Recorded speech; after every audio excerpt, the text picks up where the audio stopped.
Mengapa BUMN karya-karya di masa pembangunan tertinggi saat ini ternyata membuat hutangnya naik dan bahkan ada beberapa yang kesulitan likuiditas? Kok bisa ya? BUMN dimanja tapi merugi. Kita juga sering ingatkan bahwa hanya di negara sosialis komunis BUMN itu jalan. Dan Indonesia kan bukan negara sosialis komunis kan?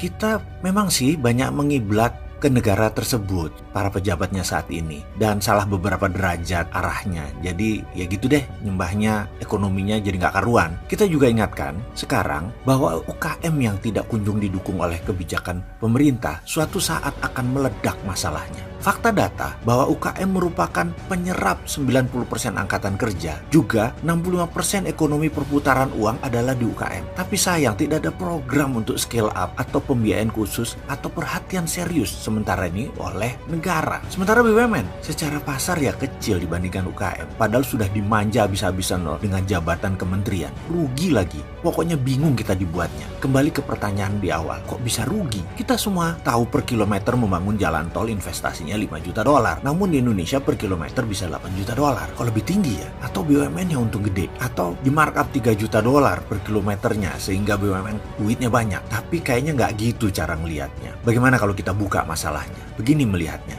Kita karena tidak ada uang untuk modal maka perlu pinjaman untuk membangun proyek-proyek infrastruktur. Ternyata dalam hukum perbankan yang bisa dibiayai hanya 70% alias yang 30% kita tetap harus store equity, store modal. Sementara kita tahu ekspansi bisnis atau usaha itu sebaiknya pada saat ekonomi lagi boom, bukan pada saat ekonomi lagi bust. Pertanyaan sederhana, Indonesia saat ini lagi boom atau lagi bust ekonominya? Atau kalau pertanyaan anak-anak kelas SD begini, Indonesia ini ekonominya lagi tekor atau surplus? Kalau jawabannya lagi surplus itu boom, kalau jawabannya lagi tekor ya bust. Jadi kita tahu semua bahwa kita saat ini ekonominya lagi tekor, tapi kita ingin membangun, ya terpaksa disulap. Bagaimana nyulapnya? Yaitu modalnya harus 100% pinjaman. Bagaimana supaya dapat pinjaman 100%? Ya proyek itu dinaikkan 50-100% supaya 70%-nya merupakan 100% dari nilai proyek tersebut dan pinjamnya jadi 100%. Mulai paham? Efeknya apa? Hutang BUMN besarnya haram jadah. Sementara proyeknya kalau